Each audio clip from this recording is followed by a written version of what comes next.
When you think of comfort food, mac and cheese has to be on the top of most people's list. I know for me personally, it definitely is. But when I was growing up, I really had only experienced mac and cheese from a box, which is actually quite sad. And it wasn't until I was on MasterChef in New York, eating at one of the most iconic Southern American restaurants that I experienced real mac and cheese. And I gotta tell you, it's quite easy to do at home. And I put a little twist on my recipe, including bacon and pumpkin. So let's get into it. Okay, we're gonna start by making a roux, which is basically butter and flour in a pan to make a thick sauce. You've probably done this when you're making a French casserole or something a little bit old school. So I've got about 80 grams of butter in my pan. We want the butter to melt down before adding the flour. Alrighty, I've got some plain flour. We want to cook that flour off with the butter. So just give it a good stir. We want to cook off that flour so you don't get that floury taste in your sauce. The flour is the thickening agent for this sauce. You can actually make this gluten-free. You can use corn flour, but what I do when I make a gluten-free mac and cheese is mix the corn flour with a little bit of liquid before adding it into the butter.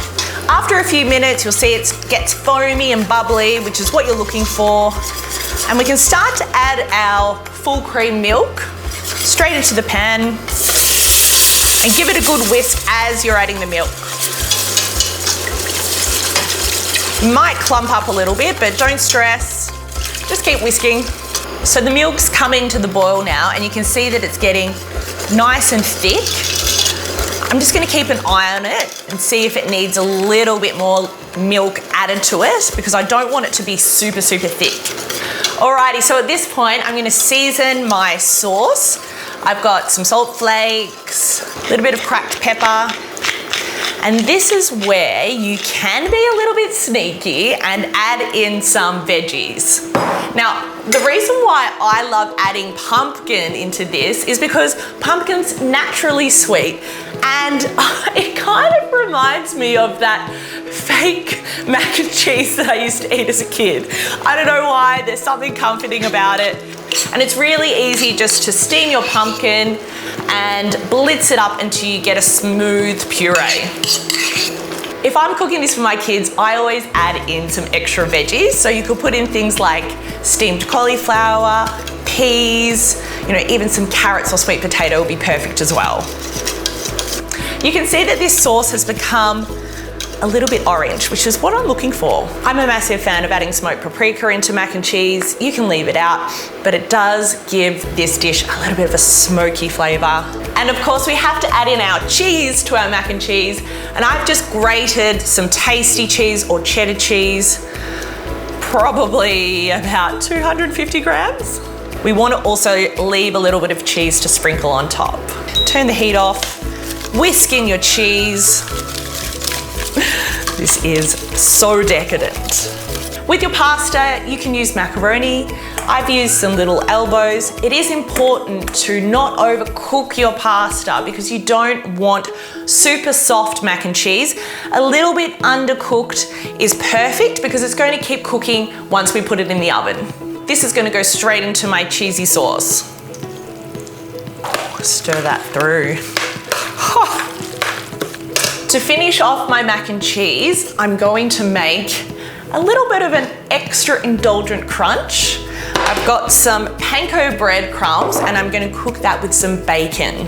Who doesn't love a little bit of extra bacon in their life? After you've cooked the bacon off for a few minutes, add in some panko bread crumbs. And we just want to fry that off until they're toasty and a little bit golden. Grab your mac and cheese pan. Add in your delicious pumpkin spiked cheesy goodness. This is so nice and saucy, which is exactly what you want with mac and cheese. Yummy and gooey. Got our crunchy bacon topping. Just spread that on top.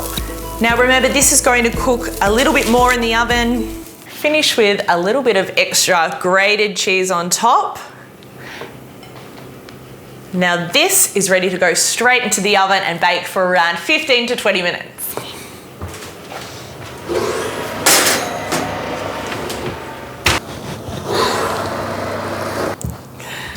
The smell of mac and cheese straight out of the oven, I tell you what, the kids are going to come running.